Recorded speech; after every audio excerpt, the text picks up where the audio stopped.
כן, כן. גשם, סועה, מבול. מה האמת? השאלה היא גם אם 100 מפלסות בירושלים כבר מוכנות. תמיד הן מוכנות. החרדה שלי היא בעיקר לגבי המפלסות. אז דני רוף חשב שמן הראוי להסביר לנו שלא כצעקתה. לא, לא ממש. או לא כצעקתם של עמיתם.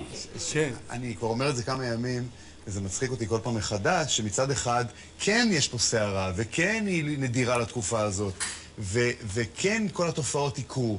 אבל הצורה שבה התקשורת מטפלת בזה, כמו בהרבה דברים אחרים, מבחינתי, כי לפעמים מסתכל מהצד, היא משעשעת, כי אני במו עיניי ראיתי אנשים קונים בסופר, אוגרים מזון בשביל הסערה, אני ראיתי אנשים שמים שקי חול לקראת הסערה, וכששאלתי אותם למה, אמרו ככה בטלוויזיה לעשות, אמרו שתהיה סערה גדולה. אז הסברתי להם שאנחנו לא בפיליפינים פה, זאת אומרת, גם כשיש סערה, ויש סערה, היא רק התחילה עכשיו, ויהיו הרבה תופעות מזג אוויר שלצערי לא יהיו נעימות, כמו הצפות, כמו שיטפונות, כמו רוחות חזקות שיפילו עצים וכולי, זה עדיין לא בקנה מידה של חוץ לארץ, ואנחנו לא מורגלים לדבר הזה.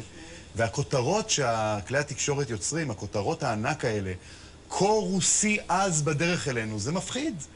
ברוסיה כוונה, המשאבים האלה באים מרוסיה, אוקראינה, הקפיאו כמה פולנים בדרך, רואים את התמונות, גיאורגים, לקחו את השלג מאורל, והכל בעלינו. אנחנו מכירים את זה כבר, זה חוזר על עצמו כל שנה. יש פה צמאון לאסון טבע. אנחנו רוצים אסון טבע, אנחנו רוצים אסון טבע בלי אסון. בכל מחיר אסון טבע. רוצים שהטבע יפעל ויעשה שמח, אבל שלא יהיה אסון.